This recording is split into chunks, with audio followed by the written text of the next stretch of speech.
ஹாய்ங்க, எல்லாரும் நல்லா இருக்கீங்களா? உங்களுக்கு பேக் வாங்கினதை பற்றி சில செடிகள்லாம் உங்ககிட்ட காட்டியிருப்பேன், எடுத்துன்னு வந்தது. அது நடுற வீடியோ இன்னும் உங்களுக்கு காட்டல. இப்போ அது நடுற வீடியோ தான் காட்ட போகிறேன். இங்கே பாருங்க, மண் 2 மடங்கு எடுத்துன்னு வந்துக்கிறோம்.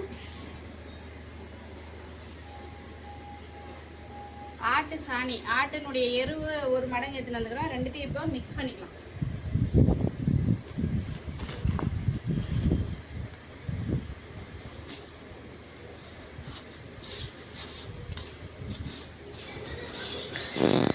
இப்போ இதை நல்லா கொட்டிட்டு கலக்கிக்கலாம். நல்லா மிக்ஸ் பண்ணிவிட்டு கலக்கிக்கலாம். இது எதுக்காக மிக்ஸ் பண்ணுறோன்னாக்கா, மண் சாஃப்டாக இருக்குதும் ஒன்று, செடி நல்லா சத்து கிடைக்கும். ஆட்டினுடைய எருவு நல்ல சத்து கிடைக்கும். மண் ரொம்ப சாஃப்டாகவும் இருக்கும். ரொம்ப சாஃப்டாக இருந்துச்சுன்னா எல்லா செடியுமே வந்து தலை இருக்கும். இப்போ மிக்ஸ் பண்ணி முடிச்சாச்சு. பேக்கில் எல்லாத்தையும் வாரி வச்சிடலாம். இப்போ பேக்கில் அள்ளி வச்சுக்கலாம் எல்லாத்தையும். ஆல்ரெடி மீஷோவில் பேக் வாங்கினா ஒரு வீடியோ உங்களுக்கு போட்டிருப்பேன். அதில் இப்போ எல்லாத்தையும் கட்டி வச்சுக்கலாம்.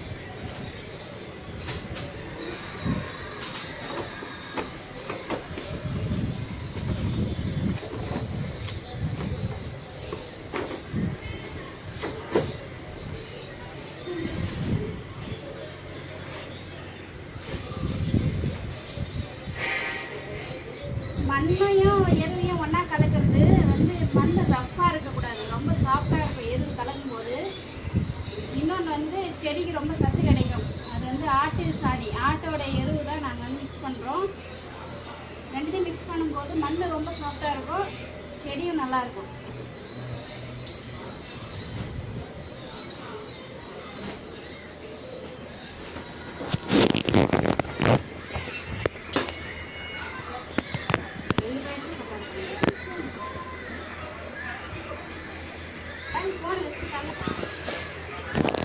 ஃபஸ்ட் டைம் மிக்ஸ் பண்ணது ஒரு 3 பேக் தான் பத்துச்சு. ஸோ அதனால் இன்னும் கொஞ்சம் ஃபில் பண்ணோம் இல்லையா, இருக்கிறதையும் கலந்துக்கலாம்.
இது வந்து 1/2 அடி பேகு, பக்கத்தில் இருக்கிறது 1 அடி பேகு.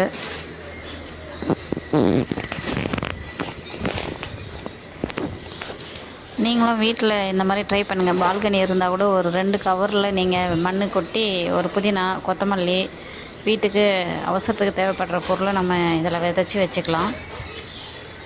ஸோ ரொம்ப வீட்டில் நம்ம அவசரத்துக்கு டக்குன்னு கடைக்கு போகாமல் பட்டனை எடுத்து 4 போட்டுக்கலாம் குழம்புல. இது 1/2 அடி பேகு, 5 பேக்குமே ஒன்று மேலே ஒன்று வச்சு வாரி போட்டாச்சு.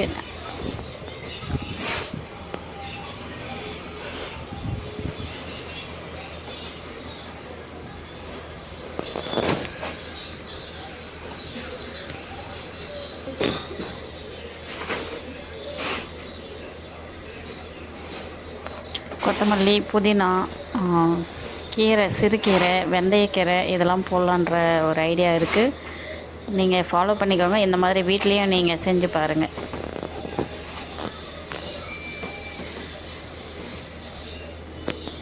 இப்போ ஓரளவுக்கு எல்லா பேக்கும் வாரியாச்சு. எடுத்து ஓரம் வச்சிடலாம். மீதி இருந்தது கொஞ்சம் பையில் வாரி வச்சுக்கிட்டேன். வேறு பேகு போட்டு வேறு ஏதாவது நட்டு வைக்கலாம் அப்படின்னு சொல்லிவிட்டு மீதியான மண் வாரி வச்சுருக்கேன். எல்லாத்தையும் வாரி வச்சாச்சு. ஓரம் எடுத்து வச்சிடலாம். செடி நடும்போது வீடியோ போடுறேன், மிஸ் பண்ணாமல் பாருங்கள். ரொம்ப டயர்டாகிட்டேன், மண்ணு கீழே இருந்து வாரிட்டு வந்தது, மிக்ஸ் பண்ணி வாரி வச்சதுன்னு சொல்லிவிட்டு. நெக்ஸ்ட் வீடியோவில் என்ன செடி நடுறோம், எப்படி எல்லாம் வருதுன்றதை ஃபாலோ பண்ணி பாருங்கள்.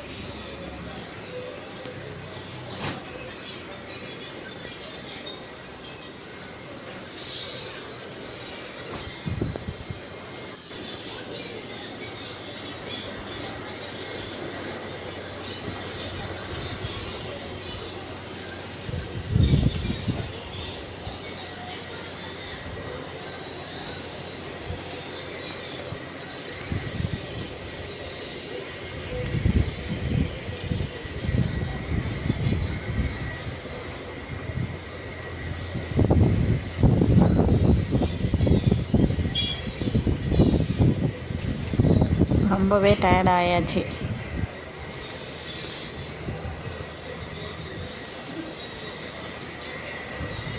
மண் கலந்து முடிக்கிறதுக்கே ½ ஆச்சு. ரொம்ப டயர்ட் ஆகிட்டேன். கீழே இருந்து மண் மொட்டை மாடிக்கு எடுத்துட்டு வந்து கலந்து வாரி வைக்கிறதுக்கே ரொம்ப டயர்ட் ஆகிட்டேன். இதில் என்னென்ன நடலான்றது அடுத்த வீடியோவில் போடுறேன். சேனலை ஃபாலோ பண்ணி வச்சுக்கோங்க. நீங்களும் மொட்டை மாடி இருந்தால், பால்கனி இருந்தால் நீங்களும் அதே மாதிரி ஃபாலோ பண்ணுங்கள்.